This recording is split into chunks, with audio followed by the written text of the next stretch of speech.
रातें बड़ी कमाल की चीज होती हैं, कभी टिकती नहीं तो कभी कटती नहीं। रात को कम नींद की वजह से बना डार्क सर्किल कभी कभी जिंदगी में आने वाली रोशनी का सबसे पहला सबूत होता है, क्योंकि वो इंसान अपने सपने पूरे करने के लिए उस वक्त जागता है जब सारी दुनिया रात वाले सपने देख रही होती है। कई लोग ब्रेकअप से दुखी है, कोई धोखा खा रहा है, कोई चीट कर रहा है, कोई इग्नोर कर रहा है तो कोई रातें खराब कर रहा है। रात में किसी और इंसान के इश्क में जगोगे तो कोई गारंटी नहीं कि सुबह खुल के मुस्कुरा पाओगे या नहीं, लेकिन अगर रात को किताबों के लिए जगोगे तो सुबह एक सुकून भरी मुस्कान होगी।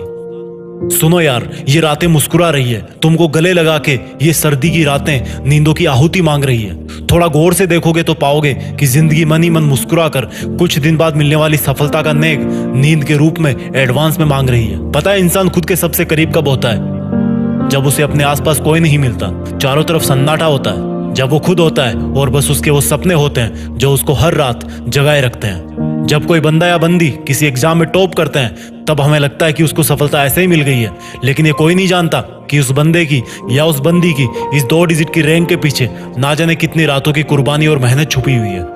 कोई नहीं जानता कि इस टॉपर स्टूडेंट ने रंगीन दुनिया से नजर हटा के सिर्फ अपनी ब्लैक एंड व्हाइट किताबों पर ध्यान दिया था।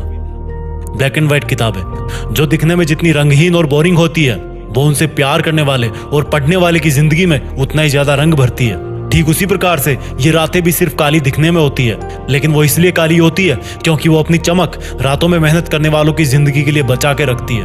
ये जनवरी फरवरी का मौसम अलग ही होता है। कोई ख्वाब पूरे करने के लिए जागता है तो कोई बर्बाद होने के लिए सोता है। अपने मन के घोड़ों को इधर उधर से हटा के सिर्फ उस पे फोकस कर जो तेरी असली पहचान इस दुनिया के सामने लाएगा।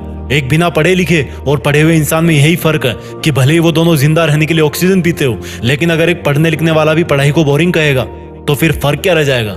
एक पढ़ने लिखने वाला भी अगर किताबों को सामने रखकर पढ़ाई का दिखावा करता रहेगा तो उसको कोई अधिकार नहीं कि वो अपने आप को स्टूडेंट कहे, क्योंकि एजुकेशन के विद्वानों ने कहा है कि एक स्टूडेंट वही होता है जिसमें कौवे की तरह किसी भी बात को जानने की चेष्टा होती है।